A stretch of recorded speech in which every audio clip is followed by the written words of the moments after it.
All right, what's going on? Got another video today, y'all. Today we're gonna talk about a little bit about plot development and the Snyder index method and the Crichton index method. So, Snyder's index method is you get a corkboard, you divide it up, Act 1, Act 2, Act 3, Act 4, and you begin to lay out sequences or scenes on index cards. And it's just 3 things about the scene that moves the story.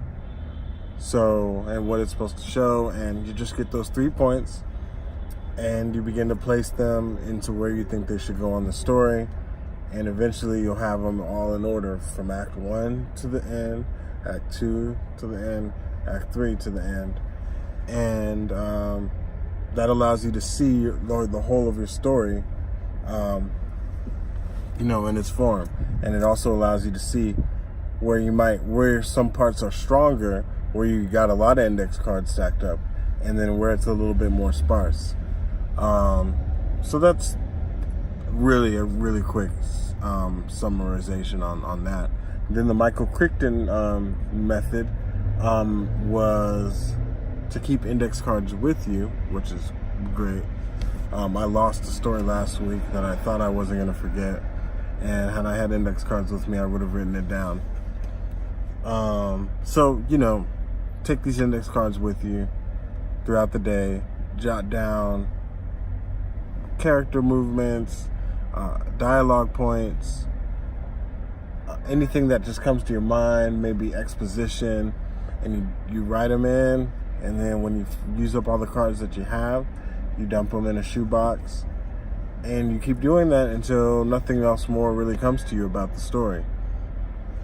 And from there, you take a few days of a break, and then you come back and you go through them, and you put them in the order that you think that it might be, and you take a couple days break, and then you look at them again and do a little, tidying up on the order.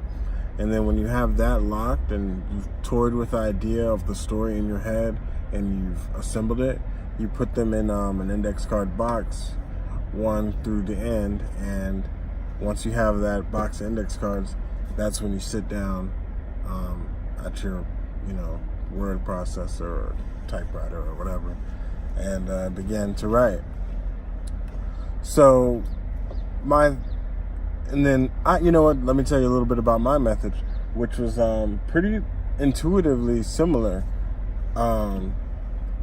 What I do is I do voice memos, because since I don't have note cards around all the time, I do voice memos of little things, of little paragraphs or monologues or ideas or whatever.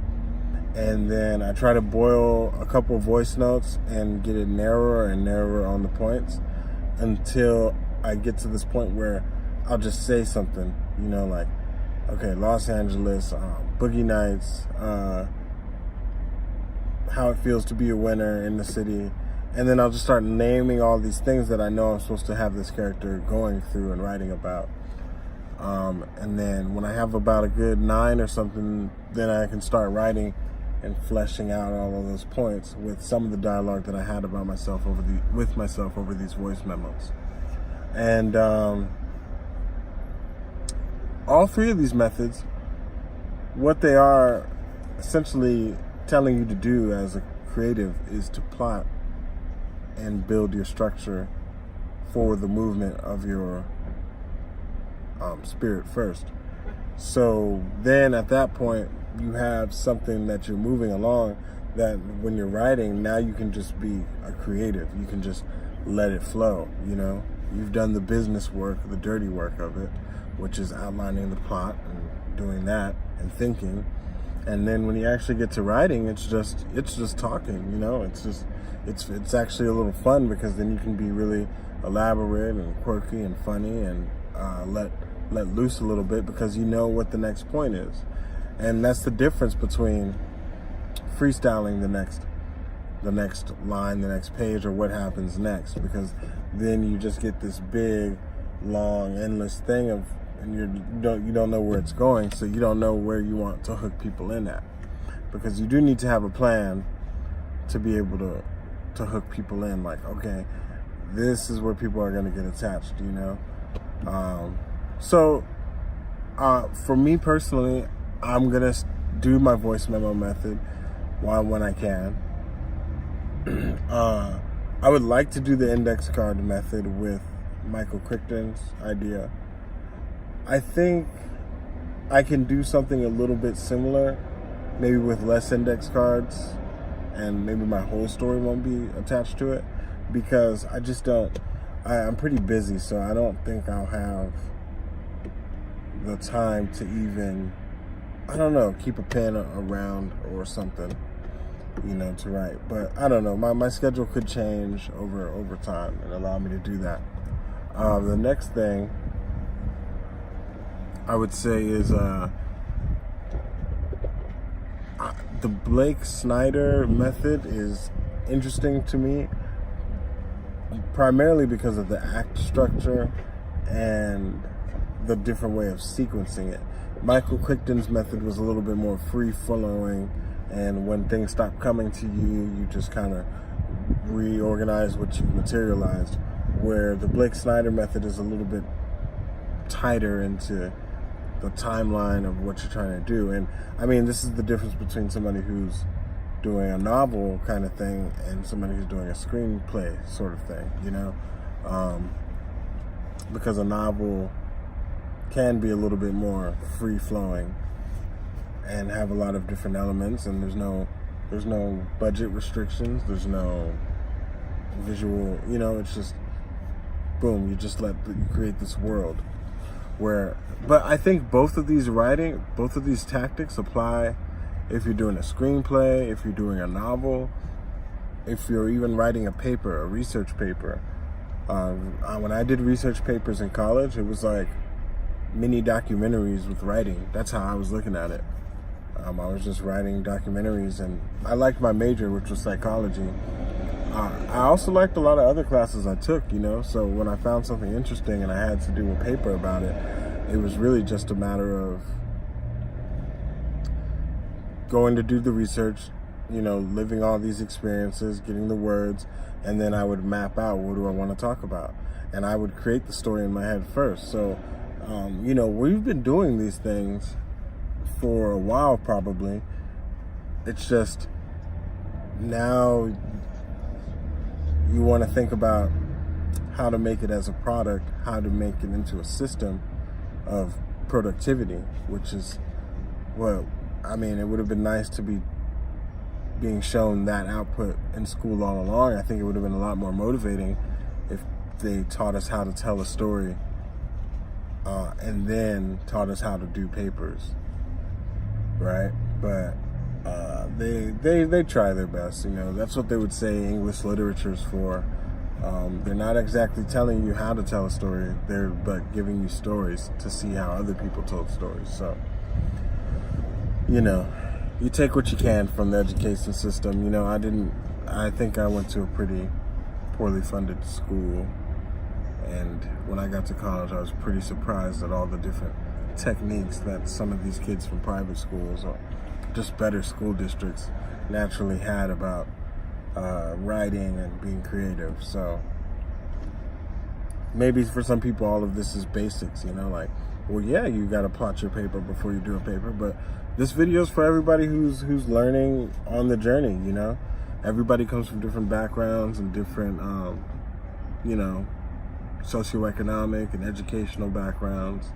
So some of these things are really interesting, you know, to discover. But I was definitely doing it in college, and I got into a good rhythm that papers were not hard for me to write at a certain point. And I don't think they would be for anybody. Like I've said in previous videos, I was not a creative youth at all, and it really was terrible. And so I think anybody can learn to organize their thoughts and make them manifest in a certain way if you're given a proper system, you know? So yeah, that's what I'm going to be continuing to do. When I try to do my next screenplay, I may do the Blake Snyder method just to try it. But I feel like the Michael Crichton method is kind of what I'm already doing with my voice notes. So I'm probably going to continue to do that for my novels and any other stories that I want to tell, you know. That's it for the day, though. Just wanted to talk to you guys about that. Like and subscribe. Any questions, email 24creative@gmail.com. We've got a Patreon set up where we're releasing a couple of exclusive behind-the-scenes things. And once we hit a certain number on the Patreon, I think I'm going to be ready to start rolling out exclusive series for them. Still YouTube friendly, and you know, maybe some of the episodes will be on YouTube. Maybe I could do half on YouTube, half on Patreon, and then but if you have Patreon, you get to see all of them straight through, and YouTube you get half of the season. That may create some storyline consistencies, but not with the kind of series I'm thinking. Anyway, I'm freestyling right now, off the top.